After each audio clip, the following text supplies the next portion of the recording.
ওম শান্তি। আজ 25শে সেপ্টেম্বর 2024 প্রাতঃ মুরলি।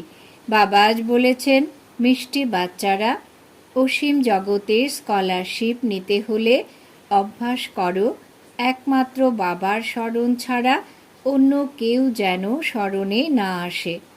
আজকের মুরলির প্রশ্ন, বাবার আপন হওয়ার পরেও যদি খুশি অনুভব না হয় তো তার কারণ কি? উত্তর: 1 নম্বর, বুদ্ধিতে সম্পূর্ণ জ্ঞান থাকে না। 2 নম্বর, বাবাকে যথার্থভাবে স্মরণ করে না। স্মরণ না করার জন্য মায়া ধোঁকা দেয়, তাই খুশি থাকে না। বাচ্চারা, তোমাদের বুদ্ধিতে যেন এই নেশা থাকে, বাবা আমাদের বিশ্বের মালিক করেন, তাই সর্বদা আনন্দ ও খুশি থাকে। বাবার যে উত্তরাধিকার আছে পবিত্রতা, সুখ ও শান্তি, এতে ফুল হও, তাহলে খুশি থাকবে। ওম শান্তি। ওম শান্তির অর্থ তো বাচ্চাদের ভালোভাবে জানা আছে যে আমি আত্মা, এ হলো আমার শরীর। এই কথা ভালোভাবে স্মরণ করো। ভগবান মানে আত্মাদের পিতা, তিনি আমাদের পড়ান। এমন কথা কখনো শুনেছ? তারা তো ভাবে কৃষ্ণ পড়ান, কিন্তু তার তো নাম রূপ আছে, তাই না? এখানে যিনি পড়ান তিনি হলেন নিরাকার পিতা। আত্মা শোনে এবং পরমাত্মা বলেন, এ হলো নূতন কথা, তাই না? বিনাশ তো হওয়ারই, তাই না? এক হলো বিনাশকালে বিপরীত বুদ্ধি, দ্বিতীয় হলো বিনাশকালে প্রীত বুদ্ধি। আগে তো তোমরাও বলতে ঈশ্বর হলেন সর্বব্যাপী, পাথরে নুড়িতে ভগবান আছেন। এইসব কথা ভালো মতন বুঝতে হবে। এই কথা তো বোঝানো হয়েছে, আত্মা হলো অবিনাশী, শরীর হলো বিনাশী। আত্মা কখনো ছোট হয় না, বড় হয় না। আত্মা হলো খুব ছোট্ট। সেই সূক্ষ্ম আত্মাই 84 জন্ম নিয়ে সম্পূর্ণ পার্ট প্লে করে। আত্মা শরীরকে চালায়। উঁচু থেকে উঁচু বাবা পড়ান, তাই পদমর্যাদাও অবশ্যই উঁচুই হবে, তাই না? আত্মাই পড়াশোনা করে উচ্চ পদমর্যাদা প্রাপ্ত করে। আত্মাকে চোখে দেখা যায় না, খুব চেষ্টা করা হয় যাতে আত্মা কিভাবে আসে তা দেখার, বা কোথা থেকে বেরিয়ে যায়, কিন্তু জানা যায় না। যতই চেষ্টা করা হয়েছে তবুও কেউ বুঝতে পারেনি। এই কথা তো তোমরা বুঝেছ। আত্মাই এই শরীরে বাস করে। আত্মাও আলাদা, জীবও আলাদা। আত্মা ছোট বড় হয় না, জীব ছোট থেকে বড় হয়। আত্মাই পতিত থেকে পবিত্র হয়। আত্মাই বাবাকে স্মরণ করে। হে পতিত আত্মাদের পবিত্রকারী বাবা, এসো। এই কথাও বোঝানো হয়েছে। সব আত্মারা হলো ব্রাইড, অর্থাৎ সীতা, এবং উনি হলেন রাম। ব্রাইড গ্রুম হলেন একজন, তারা আবার সবাইকে ব্রাইড গ্রুম বলে দেয়। এবারে ব্রাইড গ্রুম সকলের মধ্যে প্রবেশ করবে, এমন তো হতে পারে না। বুদ্ধিতে এই উল্টো জ্ঞান থাকার দরুন নিচে নেমে এসেছে, কারণ গ্লানি বা নিন্দে করেছে, পাপ করেছে, সম্মান হনন করেছে, বাবার অতিরিক্ত গ্লানি করেছে। সন্তান কখনো পিতার গ্লানি করবে নাকি? কিন্তু আজকাল বাচ্চারা খারাপ হয়, বাবারও গ্লানি করে থাকে। ইনি তো হলেন অসীম জগতের পিতা। আত্মারাই অসীম জগতের পিতার নিন্দা করে। বাবা, তুমি হলে কচ্ছ মৎস্য অবতার। কৃষ্ণেরও নিন্দা করেছে, রানীদের হরণ করেছে, এই করেছে, সেই করেছে, মাখন চুরি করেছে। এবারে মাখন ইত্যাদি চুরি করার কি দরকার আছে? কতখানি তমপ্রধান বুদ্ধি হয়েছে। বাবা বলেন, আমি তোমাদের পবিত্র হওয়ার সহজ যুক্তি বলি। বাবা হলেন পতিত পাবন সর্বশক্তিমান অথরিটি। যেমন সাধু সন্ন্যাসী ইত্যাদি যারা আছেন, তাদের শাস্ত্রের অথরিটি বলা হয়। শঙ্করাচার্যকেও বেদ, শাস্ত্র ইত্যাদির অথরিটি বলা হবে। তার কত না আড়ম্বর রয়েছে। শিবাচার্যের তো কোনো রকম আড়ম্বর নেই, তার সঙ্গে কোনো পল্টন নেই, অর্থাৎ লোক লস্কর নেই। ইনি তো বসে সকল বেদ শাস্ত্রের সার তত্ত্ব বলে দেন। যদি শিব বাবা আড়ম্বর করবেন তাহলে তো সর্বপ্রথমে এনার অর্থাৎ ব্রহ্মা বাবার আড়ম্বর করা উচিত। কিন্তু না, বাবা বলেন আমি তো বাচ্চাদের অর্থাৎ তোমাদের সার্ভেন্ট। বাবা এনার মধ্যে প্রবেশ করে বোঝান যে বাচ্চারা, তোমরা পতিত হয়েছ, তোমরা পবিত্র হয়ে 84 জন্মের পরে পতিত হয়েছ। এদেরই হিস্ট্রি জিওগ্রাফি আবার রিপিট হবে। এনারাই 84 জন্ম ভোগ করেছে, তারপরে এদেরই শতপ্রধান হওয়ার যুক্তি বলি। বাবাই হলেন সর্বশক্তিমান। ব্রহ্মার দ্বারা বেদ শাস্ত্রের সার তত্ত্ব বোঝান। চিত্রে ব্রহ্মাকে শাস্ত্র সহ দেখানো হয়েছে, কিন্তু বাস্তবে শাস্ত্র ইত্যাদির ব্যাপার নেই। না বাবার কাছে শাস্ত্র আছে, না ব্রহ্মার কাছে আছে, না তোমাদের কাছে শাস্ত্র আছে। এই সব তো তোমাদের নিত্য নতুন কথা শোনান তিনি। এই কথা তো জানো যে সবই হলো ভক্তি মার্গের শাস্ত্র। আমি কোনো শাস্ত্র থোড়াই শোনাই, আমি তো তোমাদের মুখ দিয়ে শোনাই, তোমাদের রাজযোগ শেখাই, যার নাম ভক্তি মার্গে গীতা রাখা হয়েছে। আমার কাছে বা তোমাদের কাছে কোনো গীতা ইত্যাদি আছে কি? এ তো হলো পড়াশোনা। পড়াশোনার অধ্যায়, শ্লোক ইত্যাদি হয় নাকি? বাচ্চারা, আমি তোমাদের পড়াই, হুবহু কল্প কল্প এমনভাবে পড়াবো। কতখানি সহজ কথা বলি। নিজেকে আত্মা নিশ্চয় করো। এই শরীর তো মাটিতে মিশে যাবে। আত্মা হলো অবিনাশী। শরীর তো ক্ষণে ক্ষণে শেষ হতে থাকে। আত্মা এক দেহ ত্যাগ করে অন্য দেহ ধারণ করে। বাবা বলেন আমি তো একবারই আসি।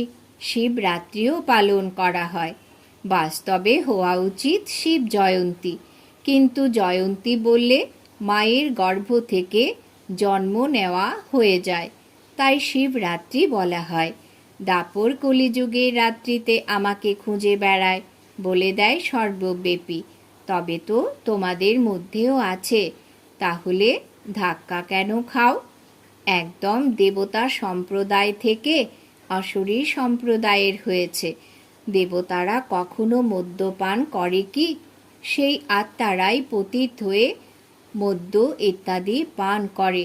বাবা বলেন এখন এই পুরনো দুনিয়ার বিনাশ অবশ্যই হবে। পুরনো দুনিয়ায় আছে অনেক ধর্ম, নতুন দুনিয়ায় থাকে একটি ধর্ম। এক থেকে অনেক ধর্ম হয়েছে, পুনরায় এক ধর্ম নিশ্চয় হতে হবে। মানুষ তো বলে দেয় কলিযুগে এখন 40,000 বছর বাকি আছে। একেই বলা হয় ঘোর অন্ধকার। জ্ঞান সূর্য প্রকট হয়েছেন, ফলে অজ্ঞান অন্ধকার বিনাশ হবেই। মানুষ কত জ্ঞানহীন। বাবা জ্ঞান সূর্য, জ্ঞান সাগর আসেন তো তোমাদের ভক্তি মার্গের অজ্ঞানতা মিটে যায়। তোমরা বাবাকে স্মরণ করতে করতে পবিত্র হয়ে যাও, খাদ বেরিয়ে যায়। এ হলো যোগ অগ্নি। কাম অগ্নি কালো করে দেয়। যোগ অগ্নি অর্থাৎ শিব বাবার স্মরণ সুন্দর বানিয়ে দেয়। কৃষ্ণের নামও রাখা হয় শ্যাম সুন্দর, কিন্তু অর্থ কি আর বোঝে? বাবা এসে অর্থ বুঝিয়ে দেন। সর্বপ্রথমে সত্যযুগে কত সুন্দর স্বরূপ থাকে। আত্মা পবিত্র সুন্দর হয় তো শরীরও পবিত্র সুন্দর ধারণ করে। সেখানে ধন সম্পদ সব কিছুই নূতন থাকে। নূতন পৃথিবী আবার পুরনো হয়। এখন এই পুরনো দুনিয়ার বিনাশ অবশ্যই হবে। খুব আয়োজন করা হচ্ছে। ভারতবাসী এত বোঝে না, যতটা বোঝে যে আমরা নিজেদের কুলের বিনাশ করছি, কেউ প্রেরিত করছে।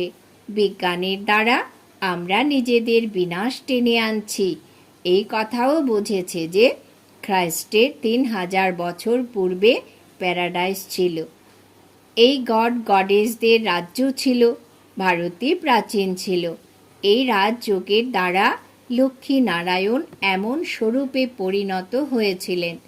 সেই রাজযোগ আবার বাবাই শেখাতে পারেন, সন্ন্যাসীরা শেখাতে পারেন না। আজকাল কত ঠকবাজি চলছে। বাইরে গিয়ে বলে আমরা ভারতের প্রাচীন যোগের শিক্ষা দিয়ে থাকি, আর তারপর বলে ডিম খাও, মদ্যপান ইত্যাদি করো, যা ইচ্ছে তাই করো। এবারে তারা রাজযোগের শিক্ষা দেবে কিভাবে? মানুষকে দেবতায় পরিণত করবে কিভাবে? বাবা বোঝান আত্মা কতখানি উচ্চ স্বরূপধারী হয়। পরে পুনর্জন্ম নিতে নিতে শতপ্রধান থেকে তমপ্রধান হয়ে যায়। এখন তোমরা আবার স্বর্গে স্থাপনা করছো। সেখানে দ্বিতীয় কোনো ধর্মই থাকে না। এখন বাবা বলেন নরকের বিনাশ তো অবশ্যই হবে। এখানে যারা এসেছে তারা আবার স্বর্গেও নিশ্চয়ই আসবে। শিব বাবার কথা একটু শুনে নিলেও স্বর্গে অবশ্যই আসবে। তারপরে যত পড়া করবে, বাবাকে যত স্মরণ করবে, ততই উঁচু পদ প্রাপ্ত করবে। এখন বিনাশকাল তো হলো সবার জন্যেই। বিনাশকালে প্রীতবুদ্ধি যারা আছে, বাবা ব্যতীত কাউকে স্মরণ করে না, তারাই উচ্চ পদের অধিকারী হয়। একেই বলা হয় অসীম জগতের স্কলারশিপ। এতেই তো রেস করা উচিত। এ হলো ঈশ্বরীয় লটারি। এক হলো স্মরণ, দ্বিতীয় দৈবী গুণ ধারণ করতে হবে, এবং রাজা রানী হতে গেলে প্রজা তো বানাতেই হবে। কেউ অনেক প্রজা বানায়, কেউ কম। প্রজা তৈরি হয় সার্ভিস দ্বারা। মিউজিয়াম, প্রদর্শনী ইত্যাদিতে অসংখ্য প্রজা তৈরি হয়। এই সময় তোমরা পড়ছ, তারপরে সূর্যবংশী চন্দ্রবংশী কুলে চলে যাবে। এ হলো তোমরা ব্রাহ্মণদের কুল।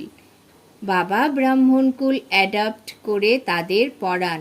বাবা বলেন আমি একটি কুল এবং 2টি বংশ নির্মাণ করি। সূর্যবংশী মহারাজা মহারানী, চন্দ্রবংশী রাজা রানী। এদেরকে বলা হয় ডবল মুকুটধারী। পরে যখন বেকারগ্রস্ত রাজারা থাকে, তাদের লাইটের মুকুট থাকে না। সেই ডবল মুকুটধারীদের মন্দির বানিয়ে তাদের পুজো করে, পবিত্রের সামনে গিয়ে মাথা নত করে। সত্যযুগে এইসব কথা থাকে না। ওটা হলো পবিত্র দুনিয়া, সেখানে পতিত কেউ হয় না। তাকে বলা হয় সুখধাম, ভাইসলেস ওয়ার্ল্ড। এই দুনিয়াকে বলা হয় ভিশিয়াস ওয়ার্ল্ড, অপবিত্র দুনিয়া। একজনও পবিত্র নয়। সন্ন্যাসীরা ঘর সংসার ত্যাগ করে চলে যায়। রাজা গোপীচন্দ্রের দৃষ্টান্ত দেওয়া হয় কি না? তোমরা জানো, কোনো মানুষ একে অপরকে গতি সদ্গতি দিতে পারে না। সকলের সদ্গতি দাতা হলেন একমাত্র বাবা। আমি এসে সবাইকে পবিত্র করি। এক তো পবিত্র হয়ে শান্তিধাম যাবে এবং দ্বিতীয় পবিত্র হয়ে সুখধামে আসবে। এটা হলো অপবিত্র দুঃখধাম। সত্যযুগে অসুখ বিসুখ ইত্যাদি কিছুই হয় না। তোমরা সেই সুখধামের মালিক ছিলে, তারপর রাবণ রাজ্যে দুঃখধামের মালিক হয়েছ। বাবা বলেন কল্প কল্প তোমরা আমার শ্রীমত অনুসারে স্বর্গ স্থাপন করো, নতুন দুনিয়ায় রাজ্য প্রাপ্ত করো, তারপরে পতিত নরকবাসী হও। দেবতারাই পরে বিকারগ্রস্ত হয়, বাম মার্গে যায়। মিষ্টি মিষ্টি বাচ্চাদেরকে বাবা এসে পরিচয় দিয়েছেন যে আমি একবারই পুরুষোত্তম সঙ্গম যুগে আসি। আমি যুগে যুগে তো আসিই না, কল্পের সঙ্গম যুগে আসি। যুগে যুগে নয়। কল্পের সঙ্গমে কেন আসি? কারণ নরককে স্বর্গে পরিণত করি। প্রতি ৫,০০০ বছর পরে আসি। অনেক বাচ্চারা লেখে, বাবা, আমাদের খুশির অনুভূতি স্থির থাকে না, উল্লাস অনুভব হয় না। আরে বাবা তোমাদের বিশ্বের মালিক করেন, এমন পিতাকে স্মরণ করে তোমাদের খুশির অনুভূতি হয় না? তোমরা সম্পূর্ণরূপে স্মরণ করো না, তাই খুশিও স্থির থাকে না। স্বামীকে স্মরণ করলে খুশি অনুভব হয়। যে পতিতে পরিণত করে এবং বাবা যিনি ডবল মুকুটধারী বানান, তাকে স্মরণ করে খুশি অনুভব হয় না? বাবার সন্তান হওয়া সত্ত্বেও বলো যে খুশি থাকে না? বুদ্ধিতে সম্পূর্ণ জ্ঞান নেই, স্মরণ করো না, তাই মায়া ধোঁকা দেয়। বাচ্চাদের কত ভালোভাবে বোঝানো হয়, কল্প কল্প বোঝানো হয়। আত্মারা যারা পাথর বুদ্ধি হয়েছে, তাদের পারস বুদ্ধি অর্থাৎ দৈবী বুদ্ধিতে পরিণত করেন। নলেজফুল বাবা নিজে এসে নলেজ প্রদান করেন। তিনি হলেন সর্ববিষয়ে সম্পূর্ণ, পবিত্রতায় ফুল বা সম্পূর্ণ, প্রেম ভালোবাসায় ফুল। তিনি হলেন জ্ঞানের সাগর, সুখের সাগর, প্রেমের সাগর, তাই না? এমন পিতার কাছে তোমরা অবিনাশী উত্তরাধিকার প্রাপ্ত করো। এমন হতেই তোমরা আসো। বাকি ওইসব সৎসঙ্গ ইত্যাদি সবই হলো ভক্তি মার্গের, তাতে মুখ্য উদ্দেশ্য কিছুই নেই। একেই তো গীতা পাঠশালা বলা হয়, বেদ পাঠশালা নয়। গীতার দ্বারা নর থেকে নারায়ণ হও, নিশ্চয়ই বাবা বানাবেন, তাই না? মানুষকে দেবতা করতে পারে না। বাবা বারবার বাচ্চাদেরকে বোঝান, বাচ্চারা নিজেকে আত্মা নিশ্চয় করো, তোমরা কেউ দেহ নও। আত্মা বলে আমি এক দেহ ত্যাগ করে অন্য দেহ ধারণ করি। আচ্ছা, মিষ্টি মিষ্টি হারানিধি বাচ্চাদের প্রতি মাতা পিতা বাপদাদা স্মরণের স্নেহ সুমন আর সুপ্রভাত। আত্মাদের পিতা তার আত্মারূপী বাচ্চাদেরকে জানাচ্ছেন নমস্কার। আমরা আত্মারূপী বাচ্চারা আমাদের মাতা পিতা বাপ দাদাকে জানাই স্মরণের স্নেহ সুমন সুপ্রভাত, নমস্কার। ধারণার জন্যে মুখ্য সার। ১ নম্বর, যেমন শিব বাবার কোনো আড়ম্বর নেই, সার্ভেন্ট হয়ে বাচ্চাদেরকে পড়াতে এসেছেন, সেই রকম বাবার সম অথরিটি হওয়া সত্ত্বেও নিরহংকারী হয়ে থাকতে হবে। পবিত্র হয়ে পবিত্র করার সেবা করতে হবে। ২ নম্বর, বিনাশকালের সময় ঈশ্বরীয় লটারি প্রাপ্ত করার জন্য প্রীত বুদ্ধি হয়ে স্মরণে থাকার বা দৈবী গুণ ধারণ করার রেস করতে হবে। বরদান। বাবা আজ বরদান দিয়েছেন, শুদ্ধ সংকল্পের ঘেরাটোপের দ্বারা সেফটির অনুভব করে এবং অন্যদেরকে করিয়ে শক্তিশালী আত্মা ভব। শুদ্ধ সংকল্পের ঘেরাটোপের দ্বারা সেফটির অনুভব করে এবং অন্যদেরকে করিয়ে শক্তিশালী আত্মা ভব। ব্যাখ্যা: শক্তিশালী আত্মা হল সে যে দৃঢ়তার শক্তির দ্বারা সেকেন্ডেরও কম সময়ে ব্যর্থকে সমাপ্ত করতে পারে। শুদ্ধ সংকল্পের শক্তিকে চিনে নাও। একটা শুদ্ধ বা শক্তিশালী সংকল্প অনেক চমৎকার দেখাতে পারে। কেবল যে কোনো দৃঢ় সংকল্প করো, দৃঢ়তাই সফলতাকে নিয়ে আসবে। সকলের জন্য শুদ্ধ সংকল্পের বন্ধন ঘেরাটোপ এমনভাবে তৈরি করো যে যদি কেউ একটু দুর্বল থাকে, তার জন্য এই ঘেরাটোপ এক ছত্রছায়া হয়ে যাবে, সেফটির সাধন বা দুর্গ হয়ে যাবে। স্লোগান: সবথেকে শ্রেষ্ঠ ভাগ্য হলো তার যে ডাইরেক্ট ভগবানের দ্বারা পালনা পড়া আর শ্রেষ্ঠ জীবনের শ্রীমত প্রাপ্ত করেছে। সবথেকে শ্রেষ্ঠ ভাগ্য হলো তার যে ডাইরেক্ট ভগবানের দ্বারা পালনা পড়া আর শ্রেষ্ঠ জীবনের শ্রীমত প্রাপ্ত করেছে। আজকের সমান আমি শক্তিশালী আত্মা। ওম শান্তি।